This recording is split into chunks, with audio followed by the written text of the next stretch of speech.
ओम ओम असतो मा सद्गमय तमसो मा ज्योतिर्गमय मृत्योर्मामृतंगमय। ओम शांति शांति शांति।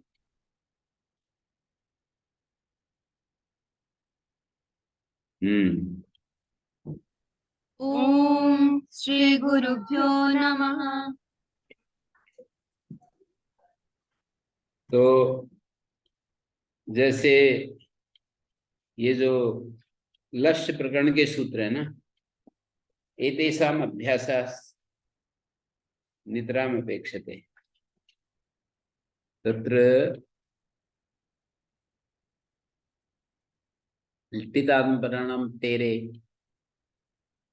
खासा से, टितात्मपदानां तेरे खासा से।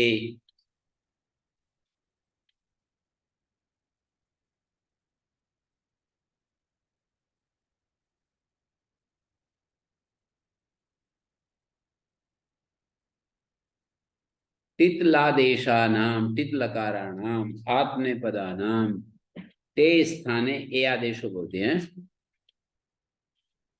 तितलादेशा सन्ति तितलकाराणाम तितलकारा की अंता भवन्ति। ओमेर महोदय, तितलकार कितने होते हैं अजय जी? और गीत कितने होते हैं? 5 भी कह सकते हैं। लंग लिंग, लिंग 2 होते हैं ना, विधिलिंग आशीर्लिंग। अलग अलग विषय में होते हैं। लंग लिंग लुंग लिंग। तो टितलादेशानाम आत्मनेपदानाम, लट के स्थान में सानच होता है, फिर उस सानच को टितात्मपदानाम टेरे नहीं होता है। ये क्या मतलब? लकार कोई होता है, लट के स्थान में सानच आता है, लय के स्थान में सानच आता है।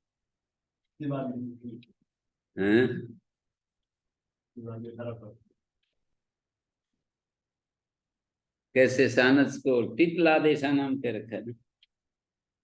टिता आत्मनेपदानाम, ऊपर वाले सूत्र से तिप्त जी ठीक ही बोल रहे हो आप, बस यूं कह दो। ये ऊपर वाले सूत्र से टित लादेशा ये तिबादया संति तेषाम मध्ये ये आत्म यानी आत्मपदानी। टित लकारा लकार से स्थाने ये तिबादया आदेशा तेषु यानी आत्मपदानी तेषाम टेह ए भवति। उनके टी भाग को ए होता है, हैं?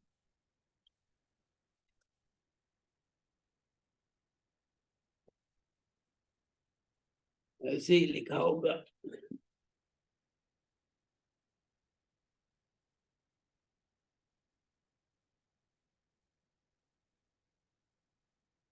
इकस्मन् भवति पचमानो यजमाना, ऐसे प्रश्न उठाया और उत्तर वही दिया कि प्रकृत जो तिवादी हैं उनके द्वारा अपने पदों को विशेषित कर रहे हैं।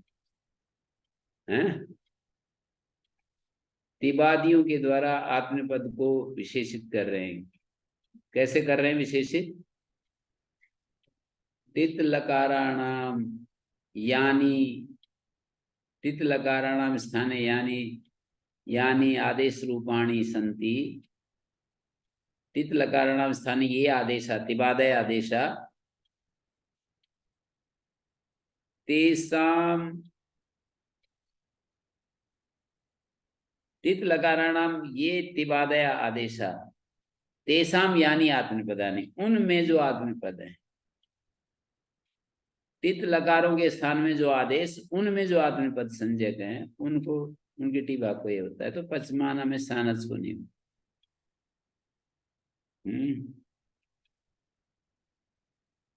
खासा से, खास के स्थान में से होता है।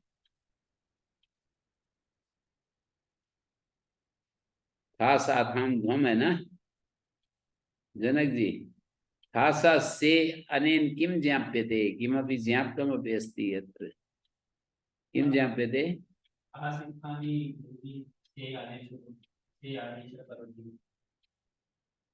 तर्हि किम ज्ञापकम् अस्ति यत्र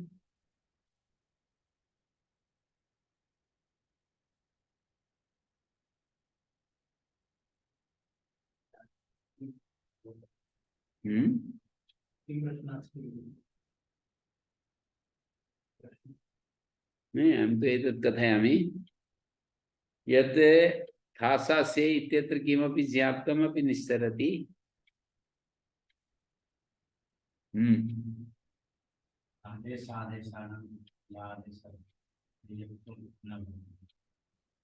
आदेशस्य स्थाने ये आदेशः भवन्ति न यथा टित् लकाराणां स्थाने आदेशः जाता थास् तस्य स्थाने आदेशो जायते स यदि थासा स इति सूत्रं ब्रूयात् आचार्यः तदा तस्य स इत्येतस्य से इति न भवेत् टितात्मपदानां टेरे इति सूत्रं न प्रवर्तेत् न संलगेत् ठासा स इति सूत्रम् अवक्षत् तर्हि ठासा स यदि सूत्र बोल देते आचार्य तो क्या होता टीतांतरण तेरे नहीं लगता ऐसा आचार्य का अभिप्राय पता चलता है ठासा से कहने से ठासा स कह देते टीतांतरण तेरे अपने आप हो जाता फिर ठासा से बोला है इसका मतलब है आदेश को जो आदेश लकार के स्थान में जो आदेश उनको जो आदेश होंगे उनको टीतांतरण तेरे नहीं लगे ये ज्ञापन क्यों निकाल रहे हैं इतना ही कहने की प्रक्रिया लागत नहीं करती है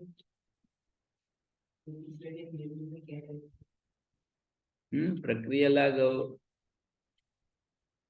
तो एक वो एक और बात है और ये आचार्य का अभिप्राय भी है अगर प्रक्रिया लागत की इसको मान लेंगे तो फिर ज्ञापन नहीं बनेगा हाँ नहीं वो तो अलग अलग दृष्टि हो जाती है कि प्रक्रिया लाघव एक बात है दूसरी दृष्टि से यदि देखें तो ये भी है कि आदेश के स्थान में जो आदेश होते हैं उसको टितात्मपदानां टेरे नहीं होता है टितात्मपदानां टेरे इति न भवति आदेश आदेशानां तेन किमेतस्य ज्ञापने प्रयोजनं ज्ञापकस्य प्रयोजनद्वयं भवति एकम स्वार्थे चरितार्थता अन्यत्र फलम स्वार्थे किम चरितार्थता जायते साहिल महोदय स्वार्थे चरितार्थता अन्यत्र च किमपि फलम जायते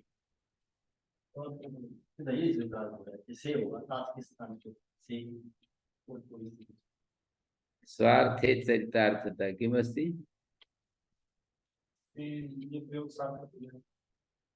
चरितार्थता से कहना सही जो व्यर्थ हो रहा था ना स्वार्थ में चरितार्थता तो है कि व्यर्थ नहीं होगा यद व्यर्थ प्रतीयते वयम एवं विचारयामः थासा से इति किमर्थम् उच्यते थासा स इति वक्तव्यं टितात्मपदानां तेरे इति स्वतः एत्वं भविष्यति इति एकारकरणम् एकार सहितस्य उच्चारणं व्यर्थं प्रतिभाति न कथं व्यर्थं प्रतिभाति यावता टितात्मपदानां टेरे इति सूत्रम् अस्ति ततः से उच्चारणं व्यर्थम् एतद् यद् व्यर्थं प्रतिभाति तत् सार्थकतां भजते सार्थकं भविष्यति सति ज्ञापके ऐसा व्यर्थता नावस्थास्यते ये जो व्यर्थता है ये नहीं ठहरेगी तरी ज्ञापक स्वार्थे प्रयोजनम यद व्यर्थता अस्ति सा व्यर्थता सार्थकताम् उपगच्छति व्यर्थता सार्थकताम् उपगच्छति अन्यत्रापि किंचित फलं दर्शनीयं भवति एतावता यदि कश्चित् एतावता सन्तुष्टो भवति तर्हि सम्यक् नास्ति। अन्यत्रापि यदि फलमस्ति चेत् तदा ज्ञापकस्य परिपूर्णता जायते। अन्यत्र अन्यत्र किं फलमस्ति अस्य? हाँ स्वामी जी, आपका मैं नाम भूल जाता हूँ। हैं? अन्यत्र यत्र तेरे भवति, हैं? अन्यत्र यत्रापि आत्मनि पदं तेरे भविष्यति। यथा यथा यथा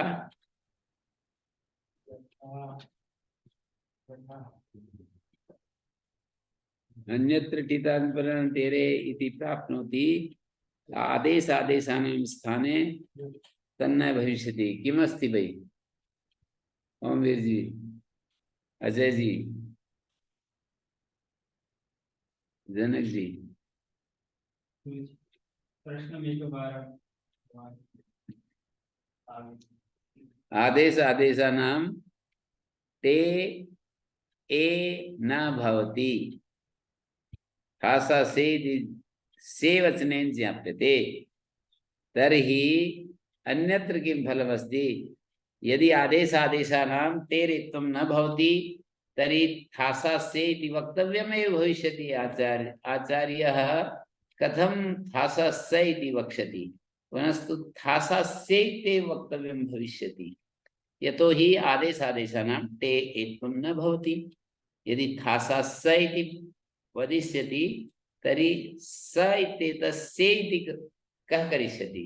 कथं करिष्यति? तर्हि से वचनेन एतत् ज्ञाप्यते यत् आदेशानाम् आदेश तितलादेशानां स्थाने ये आदेश तितलादेशानां ये आदेशा तितलादेशान तित स्थाने ये आदेशा तेषां स्थाने ये आदेशा भवन्ति तेषां तेरेत्वं न भवति। खासा स इति वक्षति चेत् आचार्यः तदा से इति कर्तुं न शक्यते। पुनश्च पच से पचेते पचन्ते पच से इति रूपं कथं भवेत्? पच स इति रूपं स्यात्। तर्हि स्वार्थे चरितार्थता एषा अस्ति यत् खासा से इति कथनं सार्थकं भवति, शुद्धमस्ति, सार्थकमस्ति। तर्हि अन्यत्र फलं किमस्ति अस्य?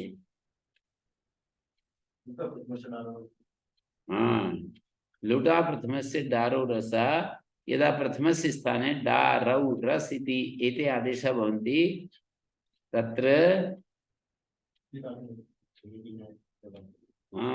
टितान्तपदं तेरे इति न प्रवर्तिष्यते। समझ?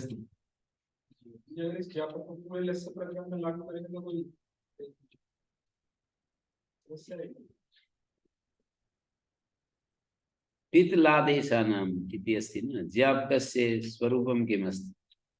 तितलादेशानां स्थाने ये आदेशाः सन्ति तेषाम् आदेशानां तेरेत्वं न भवति। ज्ञापकस्वरूपं तु एतदेव अस्ति। तेरेत्वं कुत्र प्राप्नोति? तेरेत्वं कुत्र प्राप्नोति? तत्तु अवलोकने अस्माकं प्रतिबन्धता नास्ति, वयं द्रष्टुं शक्नुमः। तत्तु सामान्यापेक्षं ज्ञापकं भविष्यति। एतद् यद् वयं ब्रूमः तत् विशेषापेक्षं ज्ञापकम् अस्ति। तर्हि क्वचित् यदि तथा उपयोगो अस्ति चेत् तदपि कर्तुं शक्यते सामान्यापेक्षं ज्ञापकम्।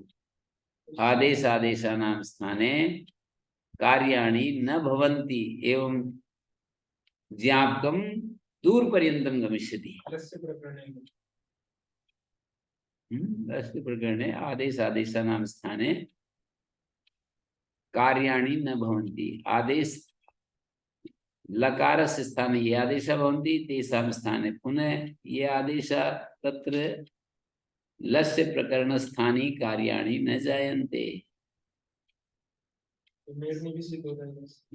मेरनी भी सिद्ध हो जाएगा उसमें जब वो निकाला पड़ेगा। मेरनीति तू अन्य कारण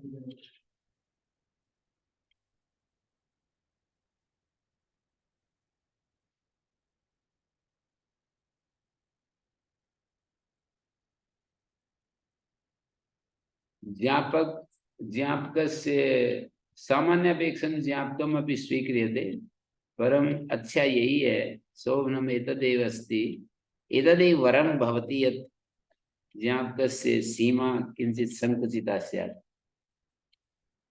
क्यों मुझे तो सीमा जितनी अधिक होगी उतना अच्छा है। हाँ, अगर लागू होता हो तो लागू नहीं हो तो यदि यदि प्रयोगः तथा उपलभ्यन्ते चेत् एतदपि उच्यते व्याप्तिन्यायः। व्याप्तिन्यायोऽपि उच्यते यदि प्रयोगः तथा सिद्ध्यन्ति। यदि प्रयोगः न सन्ति चेत् संकुचितः एव विशेषापेक्षं ज्ञापकम् इत्येव उच्यते। पुनः पश्यन्तु, ठासा से लिटस्तझयो रेस् रेच्, लिट स्थाने तझयो एस् इरेच् भवति। पेचे पेचाते पेचिरे, पेचिसे पेचाते पेचिद्वे, पेचे पेचिवै पेचिमहे। पेचे इति तय स्थाने एष पेचे पेचाते पेचिरे। पेचे इत्यत्र किं सूत्रं जातम्? तो बहुत सारे कार्य हैं, बहुत सारे कार्य ए इति कथं जातम्?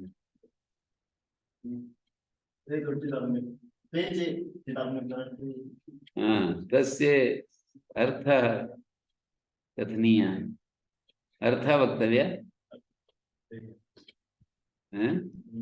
अतः एक अलमध्ये अनादेशादेर लिटि षष्ठे अध्याये पच पच इति अस्ति। अतः एक अलमध्ये अनादेशादेर लिटि पच पच भाषा से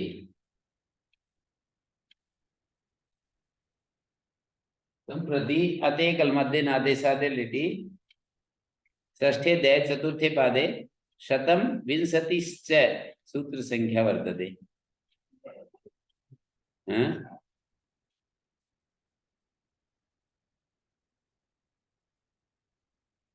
120 4 120 अते कलमध्ये नादेशादेर लिटि एक हल मध्य असहाय हलों के मध्य में अकार हो। एक मानी असहाय, एक शब्द संख्यावाची नहीं है, एक का अर्थ 1 2 3 नहीं है, एक का अर्थ असहाय है। एक असहाय हल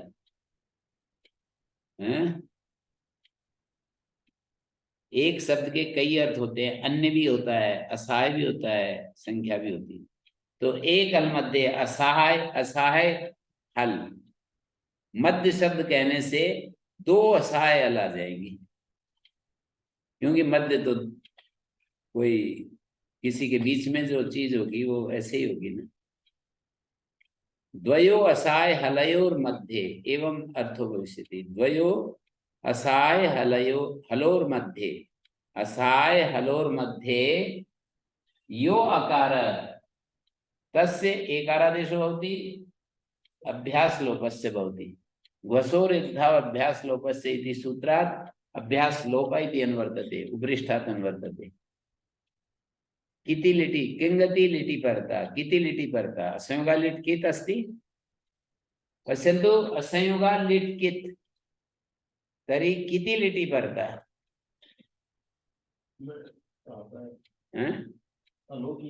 ऐसा है, कैसे लिख रहे? देखो, इधर प है और इधर च है, ये भी असहाय है, ये भी असहाय है। यदि भंज इत्येवम् आदि यथा भंज धातुर अस्ति तथा तथा यदि कश्चित् धातु भवति तथा भकारस्तु असहाय हल अस्ति, परं यकार असहाय हल नास्ति, तस्य सहायभूतः जकारोऽपि वर्तते। यदि द्वयो असहाय हलोर मध्ये, द्वयोर असहाय हलोर मध्ये यह अकार तस्य एकारो भवति अभ्यासस्य च लोप संपूर्णस्यापि अभ्यासस्य लोपो जायते। अवगतम्? अत एक हल मध्ये यो अतः अत इति अकार अस्ति तस्य एत्वं भवति। उपरिष्टात् एत् इति अनुवर्तते। वसो रेत् एत् एकारः भवति अभ्यासस्य च लोपो भवति। ओ अजय अवगतम्? किति लिटि भरता किति लिटि कथमस्ति? अस्यंगा लिट् कित् अस्ति। अस्यंगान्तात् धातो पर लिट् कित् भवति।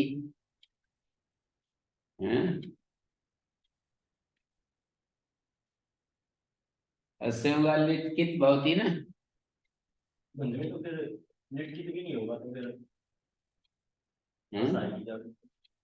बंध में जो मानते हैं उसमें लिट की तो भी नहीं होगा।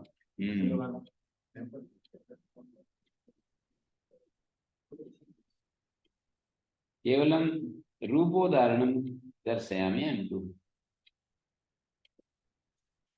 ससाय इति अवगमनार्थम् एतत् ज्ञापयामि। ससाय हल किम् अस्ति, असाय हल किम् अस्ति।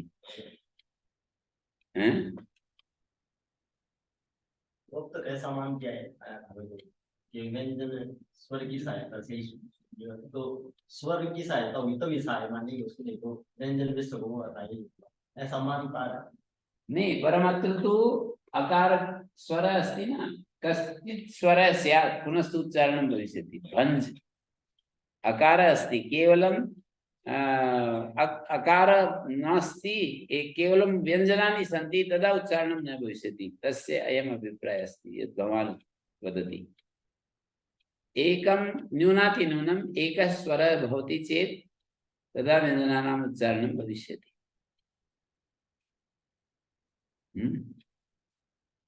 तरी एक हल मध्ये, एक हल के बीच में, अब एक हल का बीच क्या होगा? एक हल का बीच क्या होगा? एक का एक अर्थ ले लो, एक का असाय। हाँ, एक का एक अर्थ ले लेंगे तो नहीं होगा, एक का अर्थ असाय ले लेंगे तो असहाय हलों के बीच में, दो असहाय हलों के बीच में जो दो असहाय हल हैं उनके बीच में अकार आ जाए तो उसको ये हो जाता है, अभ्यास का लोप हो जाता है।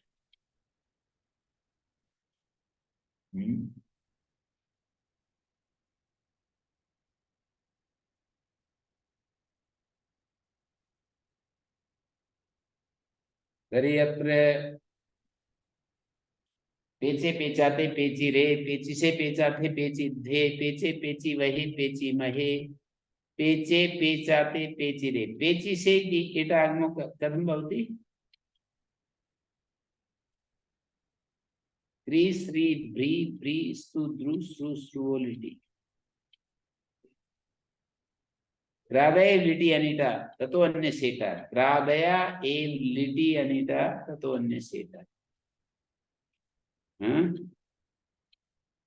ऋतो भारद्वाजस्य कथं भवति? नियमः ऋकारान्त नामेव भारद्वाजस्य मते हलीट आगमो न भवति, अन्येषां सर्वेषां भवति। ऋतो भारद्वाज ऋकारान्तानाम् एव हलीट आगमो न भवति, अन्येषां सर्वेषां भवति। अन्येषां केषां? यत्र उपरिष्टात् सूत्रद्वयेन निषेधः अस्ति, अचस्तास्वत्थल्निटोलितम् उपदेशे त्वता इति सूत्रद्वयेन यत्र निषेधो अस्ति तत्र सर्वत्र ईटागमो भविष्यति भारद्वाजस्य आचार्यस्य मते।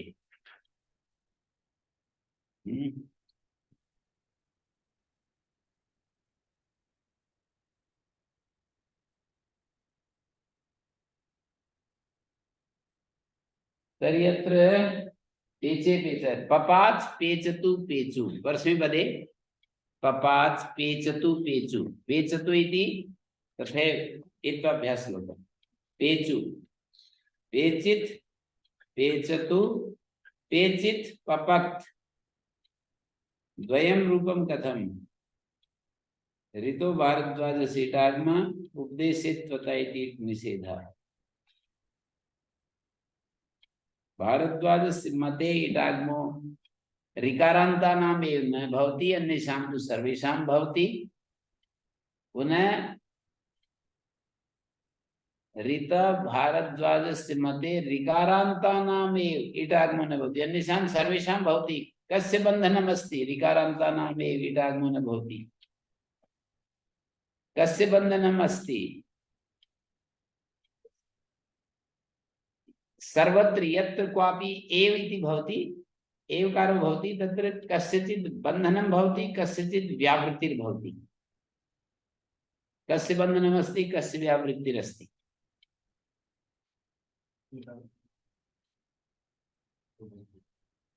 हाँ भाई, ओमीर महोदय, कस्य बन्धनम् अस्ति? ऋकारान्तानाम् एव इटागमो न भवति अन्येषां सर्वेषां भवति। कस्य बन्धनं, कस्य व्यावृत्ति?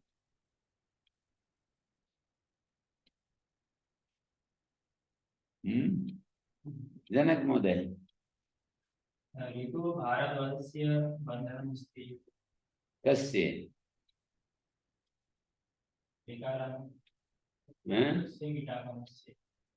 इटागमस्य नहीं। एवं अवगच्छन्तु, यत्र एवकार ततो अन्यत्र उदाहरणम्। अयं नियमः बुद्धौ स्थापनीयः। यत्र एवकार, जहां एव लगा है उससे अन्य का बंधन होगा। यत्र एवकार ततो अन्यत्र उदाहरणम्, जहां एव है उससे अन्य का बंधन होता है। तो एव कहाँ लगाया? और जो एव लगाते हैं उससे भिन्न जाति की व्यावृत्ति होगी। ऋकारान्ता नाम एव ईटागमनवति अन्येषां भवति। ऋकार भिन्ना नाम ईटागमो भवति। व्यावृत्ति अनेन नियमेन कस्य व्यावृत्ति क्रियते? ऋकारेतराणां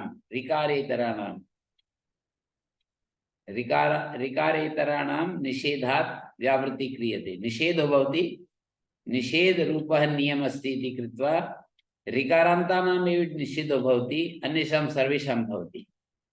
तर्हि व्यावृत्ति अस्ति न, अत्र निषेधात् व्यावृत्ति भवेत् तदा किं भवेत्? विधिरेव भविष्यति। निषेधात् यदि व्यावृत्तिं कुर्मः तदा किं भविष्यति? विधिरेव भविष्यति न। निषेधात् विधेः व्यावृत्तिं कुर्मः। निषेधात् धातोः व्यावृत्तिं कुर्मः। ऋकारान्तानामेव धातूनां लिटि इटागमो न भवति, अर्थात अन्येषां तु भवति। न भवति तस्मात् व्यावृत्ति भविष्यति, तदा कथनं जो होगा सकारात्मकं कथनं भविष्यति। अग्रे किमस्ति? मया उक्तं ऋकारान्तानामेव धातूनां। भारद्वाजस्य मते ऋकारान्तानामेव धातूनां लिटि इटागमो न भवति।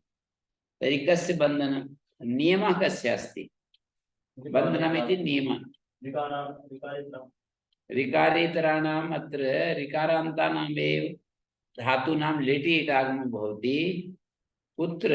थलि।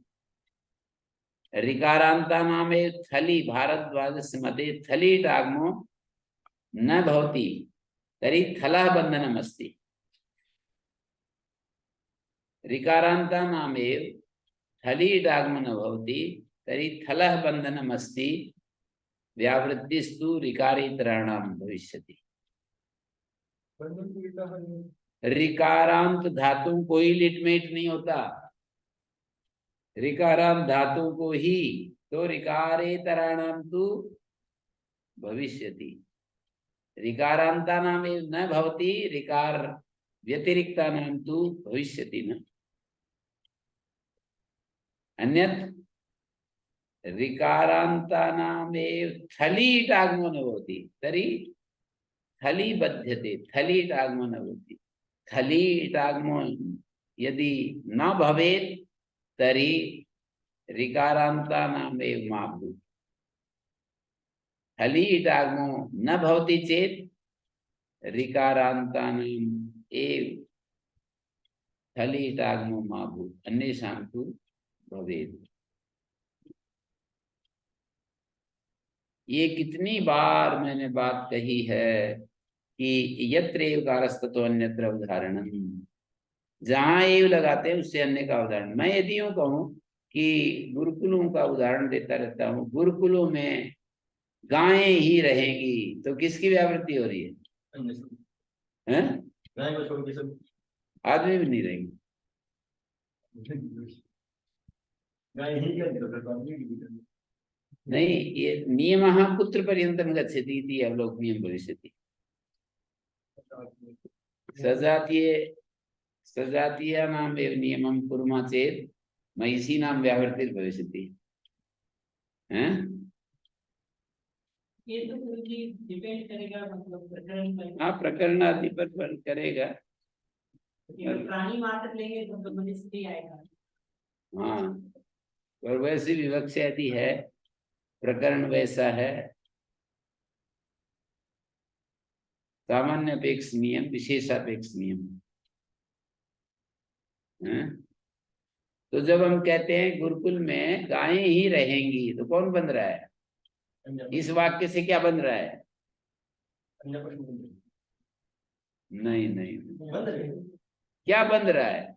अन्य पशु की तो व्यावृत्ति हो रही है, बंद कौन रहा है? गाय ही बनते हैं। गुरुकुल नहीं नहीं नहीं, गुरुकुल बंद रहा है ना। गुरुकुल में गायें ही रहेगी, तो गुरुकुल बंद रहा है। गुरुकुल और कहीं नहीं जाएगा, गायों से बंद गया।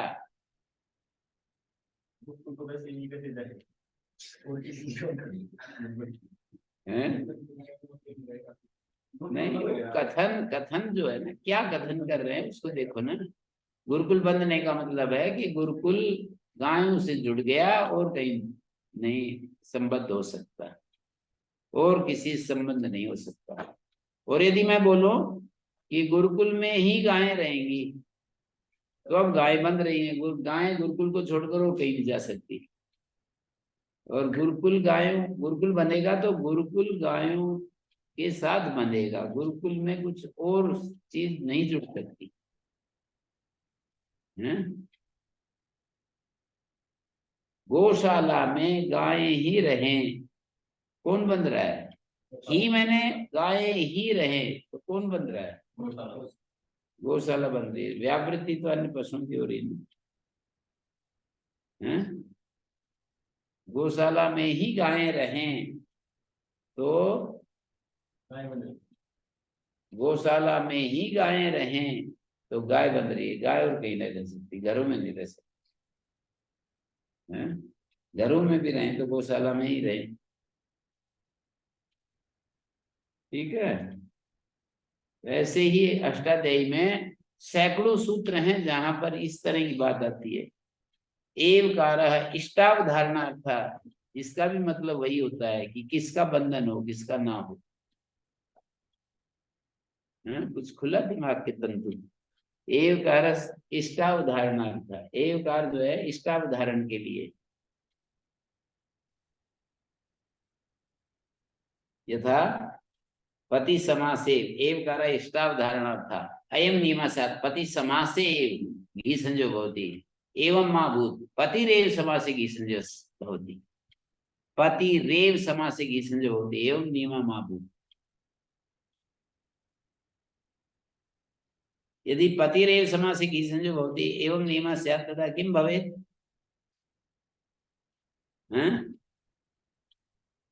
पतिरेव समासे घी संजो भवति तदा किं भवेत्? समासे अन्येषां घी संजयः न स्यात्। यथा दृढ़ मुष्टि अस्ति, दृढ़ा मुष्टिर्यस्य एवं भूता कश्चित् मल्लः अस्ति, तृतीयायां विभक्तो दृढ़ मुष्टिना इति रूपं न स्यात्। दृढ़ मुष्टये इति रूपं न स्यात्।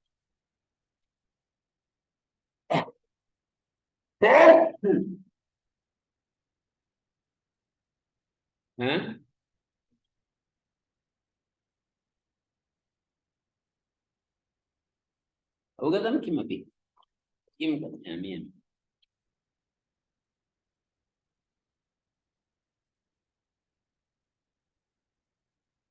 ये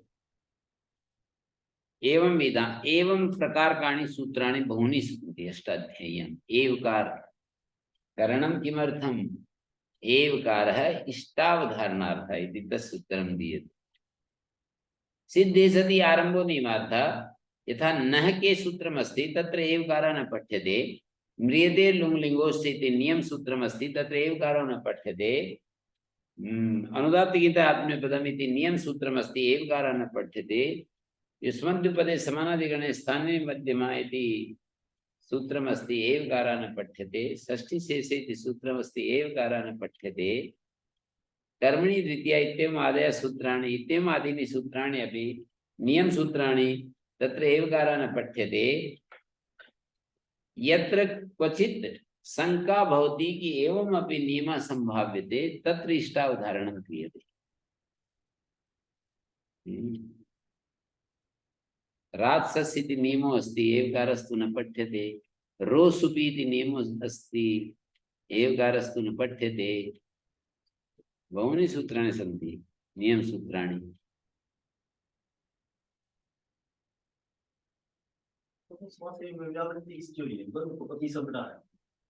पति समास से पति का बंधन हो रहा है। व्यावृत्ति पति समास एव अकेवलस्य व्यावृत्ति भवति। यथा पत्या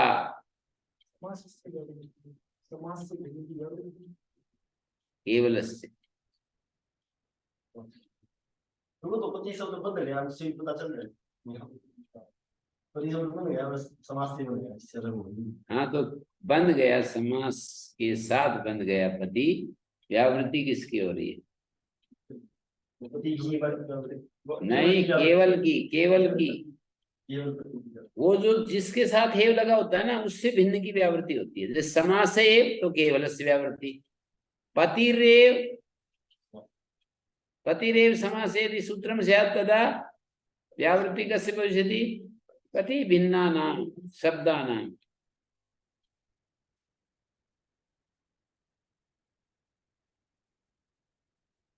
तर्हि अत्र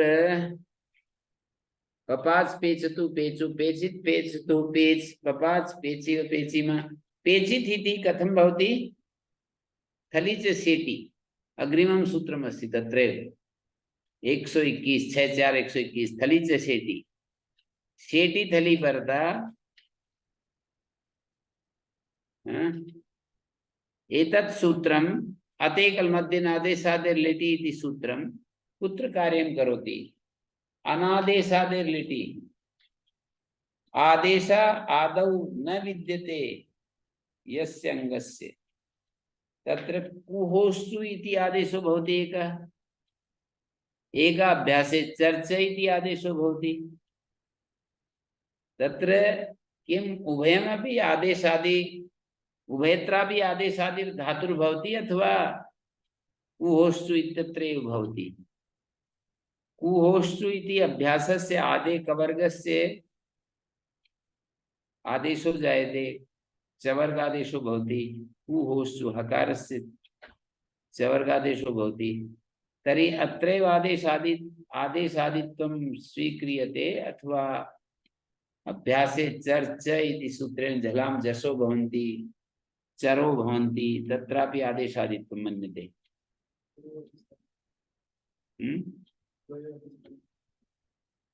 तत्तु असिद्धं भविष्यति पुनः कथम्? अष्टमे अध्याये अभ्यासे चर्च इति सूत्रं तु अत्र अस्य सूत्रस्य दृष्ट्या असिद्धं भविष्यति। असिद्धं भविष्यति तदा कथम्?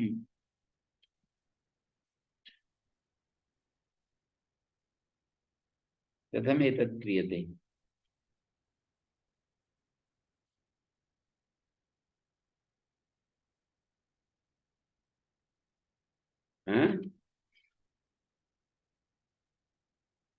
ये कैसे हो रहा है? अभ्यासे चर्च सूत्रम तु असिद्धम भविष्यति। जनक जी बोलिए। अभ्यासे चर्च सूत्र तो असिद्ध हो जाएगा इसकी दृष्टि में अतेकल मध्य। तो उस सूत्र में जहां पर आदेश आदि होता है उसको भी क्या आदेश आदि कहेंगे? जैसे भज धातु है, तो भज भज ऐसा जब वो करेंगे ना, भज भज दुर्वचन करेंगे, तो ये सूत्र कार्य करेगा। अभ्यास चर्च भय को भय होता है, तो इसको आदेश आदि कहोगे, कहेंगे। त्रिभल भज त्रिपस से सूत्र बना रखा है ना, ये तो अभ्यास लोग करने के लिए बनाया है। यदि असिद्ध हो जाता और अनादेश आदि ही मानी जाती तो ये सूत्र क्यों बनाते? त्रिफल भज त्रिपस से सूत्र क्यों बनाते? ये सूत्र बनाया है तो इसका मतलब क्या है? हम्म?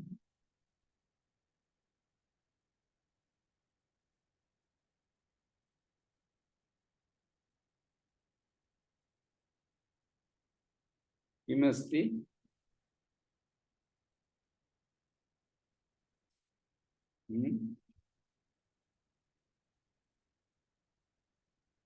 त्रिफल भज त्रिपस से इति सूत्रमस्ति न, तेन ज्ञायते यत्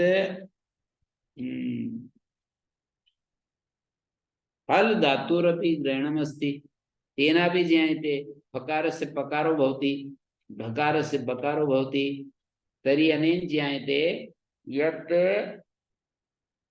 अभ्यासे चर्च इति सूत्रम यत्र लगति तदपि आदेशादि इति उच्यते। तत् ये व्यापक समझ में आया उमेर जी? फल फल दुर्वचन हुआ, भज भज दुर्वचन हुआ, तो आदेश आदि कहें या नहीं कहें इसको? बोलो। असिद्ध हो जाता है ना फल, फल असिद्ध हो जाता है, ये तो फलादि शेषा फै को पै हुआ, ये तो असिद्ध हो जाता है, तो इसको आदेश आदि कहेंगे या नहीं कहेंगे? आचार्य फल और भज का ग्रहण करके हमको ये दिशा दे रहे हैं कि भाई मैं आदेश आदि कहता हूं इसको, बेशक ये असिद्ध हो जाए।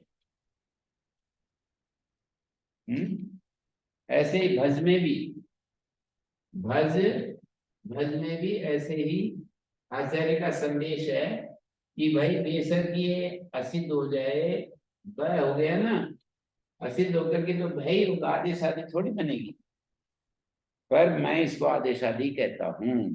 आचार्य हमको ये समझा रहे हैं। और जैसे कोई धातु त्रिधातु को तर हो जाता है, तर, अब दो असहाय अणु के बीच में आकार है, तो इसको ऐसी धातुएं हों जैसे प्री धातु है और उसको पर हो गया, तो ऐसे स्थल में पपार पपर तु पपरु बनाए या पेर तु पेरु बनाए, पर जो है प्री को, त्रि को तर हो गया, प्री को पर हो गया, रिच्छत्रिताम गुण हो जाता है। हैं? 7वें अध्याय के चतुर्थ पाद के सूत्र हैं। तो यहाँ पर गुण के द्वारा जहां दो असहाय अणु की स्थिति पैदा हो रही हो गुण करने से, तो वहां पर नहीं होता, ऐसा आचार्य देख रहे हैं त्रिग्रहण करके, त्रिफल भज त्रिपस्य में त्रिग्रहण करके ऐसा देख रहे हैं। ठीक है? नहीं,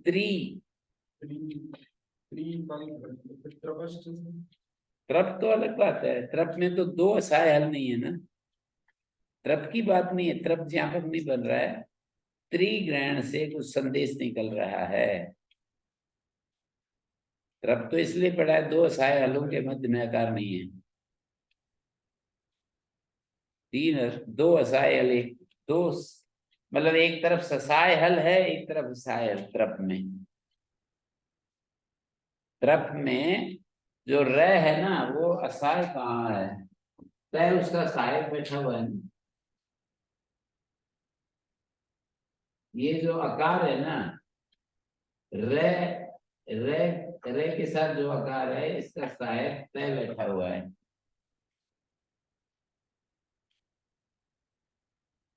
सूत्रार्थ सिद्धियां तो बहुत ही बाएं हाथ का खेल है। यदि सूत्रार्थ पक्के हो जाएं तो सारी अष्टाध्यायी की सूत्रार्थ पक्के कर लो। ऐसे में तो बता तो रहता हूं, राधो इंसान ये अतः में तपर किया हुआ है, इसलिए आकार वाली धातु पकड़ करके कह रहे हैं कि हिंसार्थ में राध धातु को एक तो अभ्यास लोप होता है। राध राध अपरेध तू अपरेधु वाज्री ब्रह्मुत्रसाम ज्री धातु भ्रमु धातु त्रस धातु ये सब दो असहायनों के मध्य में आकार नहीं है ना धातु में, तो विकल्प से तो अभ्यास लोप होता है।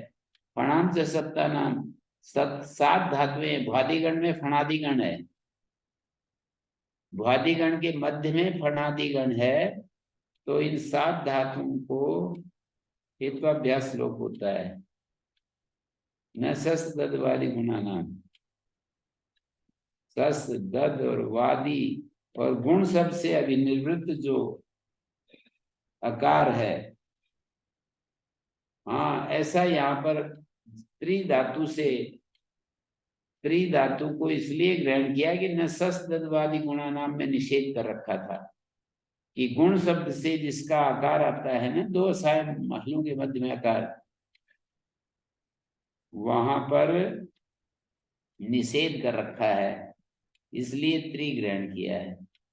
से क्या अपन निकालेंगे, गुणा नाम हटा ही देते हैं। से क्या अपन निकाल लेते हैं, गुणा नाम हटा देते हैं। गुणा नाम कैसे हटाएंगे, ये सस के लिए पढ़ना पड़ेगा, दद के लिए पढ़ना पड़ेगा, वादी के लिए पढ़ना पड़ेगा, इतनी सारी धातुएं हैं। त्रि तो केवल एक गुण शब्द से अभिनिवृत्त वाली, हाँ सस दद वादी गुणा नाम। फिर धातु पाठ में जो है ना त्रि के अलावा कैसे ज्ञापक निकलेगा, तब तो सामान्य रूप से ये हो जाएगा कि त्रि धातु का आकार, जहां गुण शब्द से आकार आ जाता है, त्रि धातु को विधि बनेगी, ज्ञापक कैसे बनेगा, त्रि धातु को विधि बनेगी, त्रि को तर बनेगा, तर के आकार को ए हो जाता है, ततार तेर तु तेरु, बस इतना ही होगा। दूसरी धातु में कैसे जाएगा, व्यर्थ कैसे होगा ये। आप गुण हटा रहे हो, न सस दद वादी सूत्र बना रहे हो, गुण को हटा रहे हो, फिर ये त्रि धातु, ये बात कहाँ से आएगी कि गुण शब्द से जहाँ आकार आता है उनको आचार्य निषेध कर रहे हैं या नहीं चाहते हैं, ये बात कहाँ से आएगी। अगर इसको चाहते तो त्रि का ग्रहण नहीं करते, वो जो अतः कल कृष्णादेश लिखी भी हो जाता है। हाँ तो त्रि का ग्रहण नहीं करते, ठीक है, त्रि का ग्रहण नहीं करते। यदि यहाँ पर त्रि का ग्रहण नहीं करते, प्री का ग्रहण नहीं करते, क्री का ग्रहण नहीं करते, अब तो ऐसी व्यवस्था करनी पड़ी कि न सस्दवादी गुणाना गुण शब्द से जहाँ आकार आता है उसको निषेध कर दिया और त्रि में एक में हेतु कर दिया।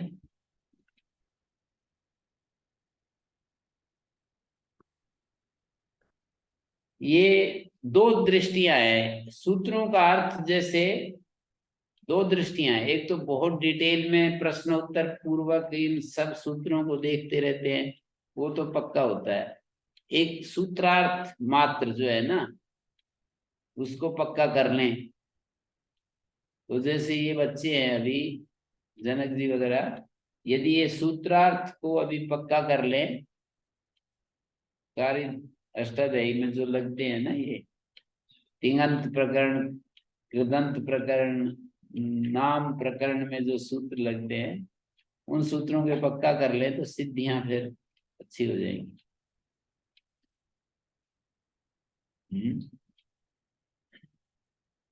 अभी उनकी पोजीशन ये नहीं है कि डिटेल में जाएंगे, नहीं तो वो फिर वही हो जाता है, उनका कुछ भी नहीं समझ में आता, कंफ्यूज हो जाते हैं। वाज्री भ्रमु त्रसाम, ज्री भ्रमु और त्रस धातुओं को विकल्प से एक तो अभ्यास लोप होता है, सप्त धातुओं को विकल्प से एक तो अभ्यास लोप होता है। सस दद वादी और गुण शब्द से निष्पन्न जो आकार होता है उसको एक तो अभ्यास लोप नहीं होता है, सस को भी नहीं, दद को भी नहीं, वादियों को भी नहीं। ये 126 तक धातु पाठ में जो अकार को ए होता है उन सब धातुओं को गिरा रखा है। हाँ? ओम शांति शांति शांति। ॐ श्री गुरुभ्यो नमः। अनुगृहीता स्मः।